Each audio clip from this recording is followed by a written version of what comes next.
Lalagyan nila ng soup.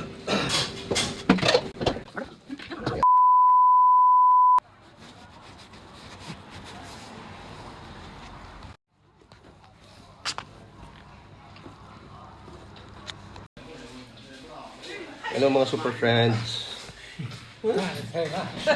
Dito kami ngayon sa beef noodle store para kumain ng lunch. At this time, tinamad magluto. Ayan. So mamaya pakita ko sa inyo yung beef noodles. Waiting lang dun sa in-order namin. Ito yung mga side dish namin. Garlic.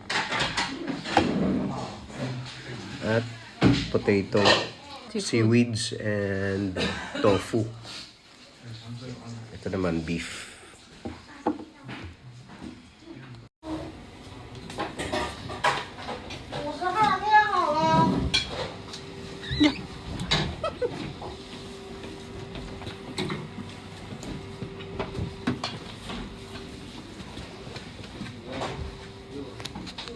Ito yung chicken.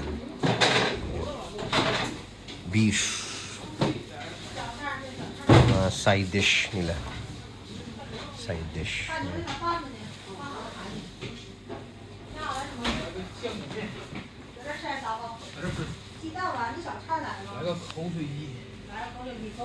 Pero ito yung pinakagusto ko sa lahat. Itong chicken na to. Sarap siya.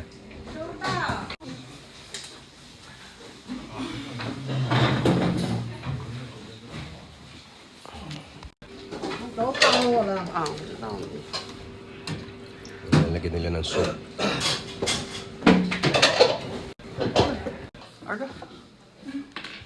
So, ayan.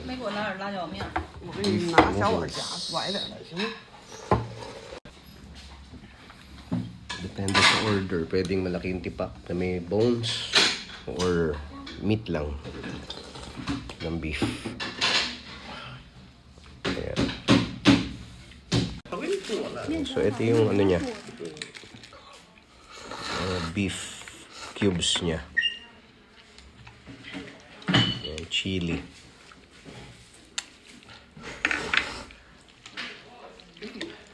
Ayan, laki oh.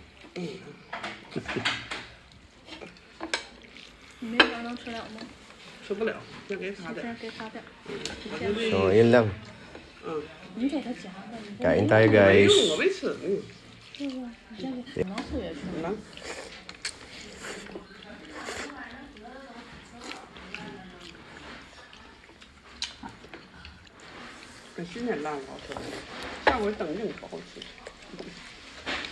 A few moments later. So ayun, tapos na. Finish na, naunahan ko sila. Busog, sarap.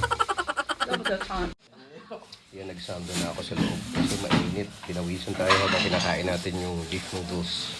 Although malamig pa rin ngayon, winter pa rin. Sulit, mura siya, and then madami. So sa isang bowl pa lang mabubusog ka na. Very affordable. And malinis yung place nila. Malinis.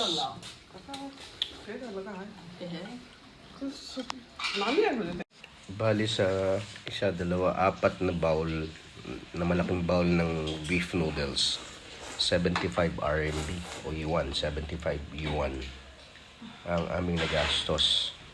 Mura dito yon. Pagka kinonvert mo siya sa peso, 583 pesos. Although, wag mo in-convert kasi mahal. Pero dito, mura na yon. Yung 75 mo for 4 person. Busog na busog kami. Tapos, malalaki pa yung tipak ng beef niya. Kaya panalo. Tsaka yung kanilang noodles, sariling gawa nila. So, ayun lang. Thank you for watching, guys.